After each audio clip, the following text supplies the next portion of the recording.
we're going to take control of our thoughts.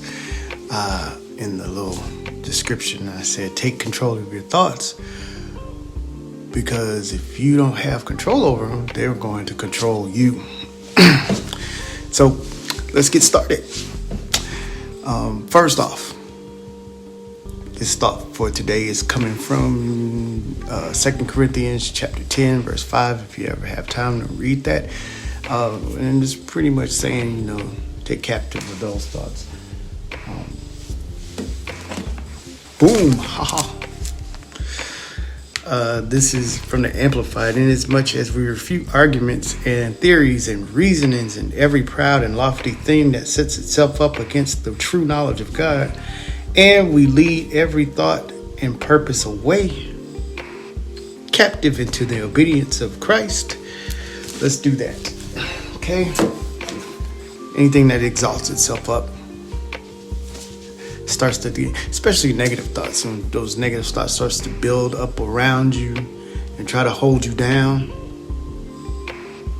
The way to break free is to take those thoughts into captivity and make them work for your good. Now, you can't really stop thoughts from coming into your life, especially if something happens. It's hard to, just fight off, to not think of anything if something happens, like somebody makes you mad, or, somebody steals something from you, or your dog dies, or something like that. Anything. You can't stop those thoughts from coming, like negative thoughts. But what you do with that thought is where the battle is.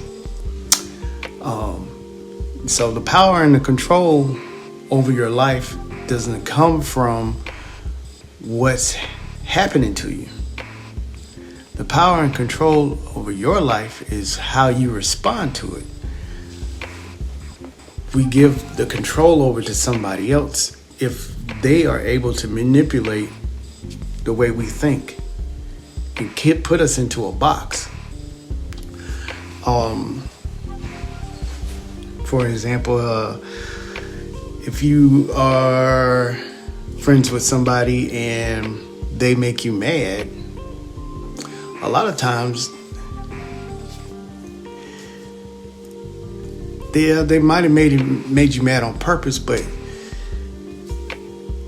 sometimes they move on. They forgot about it. Yeah, I did that, my bad, and keep moving. And then you have somebody else who is the victim, and they stay the victim. They don't move on. I'm never going to talk to you again. Well, who are you hurting? Because they've moved on. But you still in that box. You can't break free. You're in that stronghold. So what you do with the thoughts that you have, you can a lot of times forgive that person, and forgiving them doesn't set them free, but it sets you free.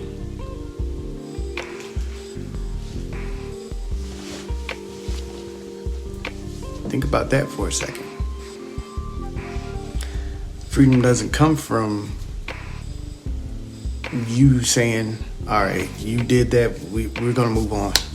Freedom is going to come from you releasing that thing. You breaking down that wall that's building up between you and that person. So, being mad, there's nothing wrong with that. But choosing to stay mad, that's what's going to keep you in that funk, in that little rut that you're in, until your mind is free to move on to positive things. Negative thoughts or being on negative terms are always going to bring negative results. And I don't want that for you. I want you to be awesome as you always are. All right? Have a great day.